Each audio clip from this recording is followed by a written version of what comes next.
I mean, I think one of the reasons why I've not so much been accepted, but people go actually right, okay, especially now they go, I understand why Stroh's where he is. I understand why that decision was made. And like I said, that was a journey which I had to go on myself, and I knew I'd have to go on that journey and I have to prove a lot of people wrong with us.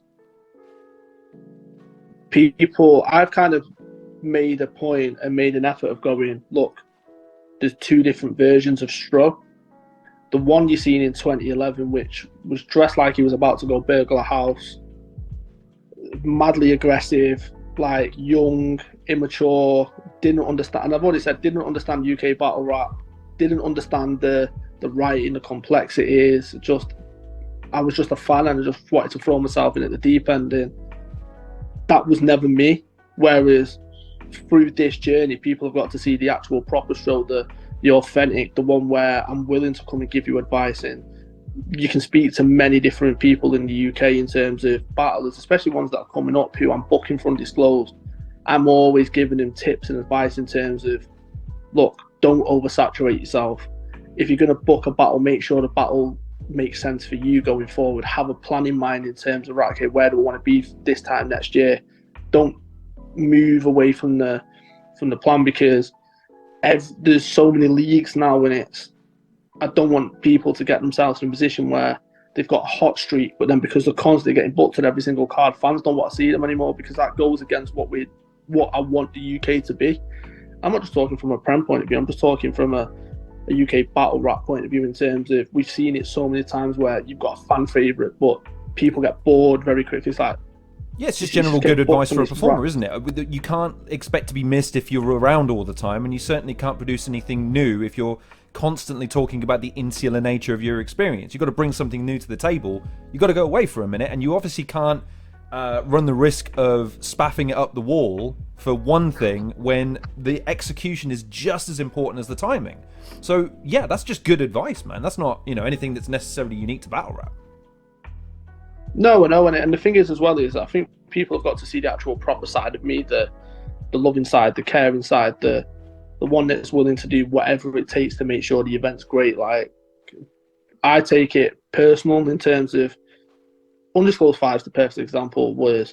It was a silly event, it was a fun event, there were some really, really, really good battles on there. But I wanted fans to leave going, this has been one of the funnest events I've been to in a long time. And it's the same mindset I'm going into with Undisclosed 10. The card is absolutely stacked, but I took what happened at Undisclosed 9 personal. So I want Undisclosed 10 to be one of the best events that they've gone to this year.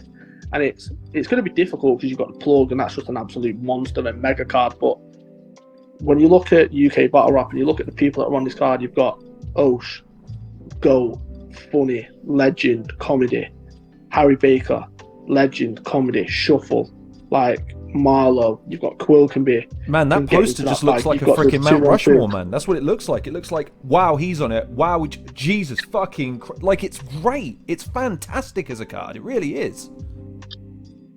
So I want fans to, especially with the Undisclosed series, I just want them to be fun.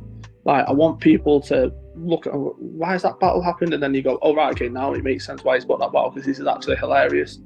So, yeah, I think the thing with me was people got to see the real side of me, and people got to understand me. Obviously, there was a situation which helped where I had to show my humanly side with my sister.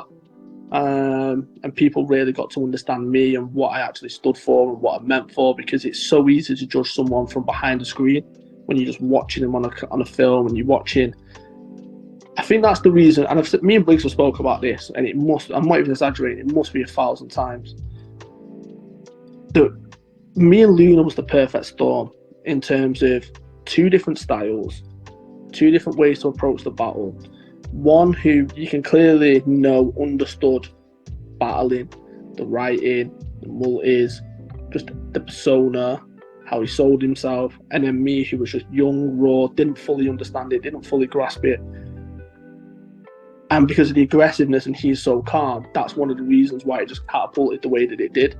Because if I was to watch that back now and take myself out of the situation, is I'd watch that clip about 5-6 times because it's hilarious to watch. Is this guy who's getting mad over aggressive just gets absolutely schooled, and effectively that is what happened. And then you can understand why. Bear in mind at them times, 30,000 views was absolutely crazy. So that was, I've got, I'm not even exaggerating, on my Facebook memories, I've got posts where it's like, if we get this battle to 30,000, I'll be happy. It's now 1 million plus, and it's like, Jesus, didn't expect that. But that's the reason why it was the perfect storm. So if you judge me from that, I can understand the reactions I got. But whereas when people actually get to know me, the amount of times I've spoke to fans at events and like, oh, I never thought you'd be this nice. That tells me everything I need to know about the mindset of certain fans in the UK, and certain battlers will have that mindset as well, because there's certain battlers in the UK scene now which openly say one of the first battles they ever watched was me and Luna, and they're surprised that I'm the way that I am.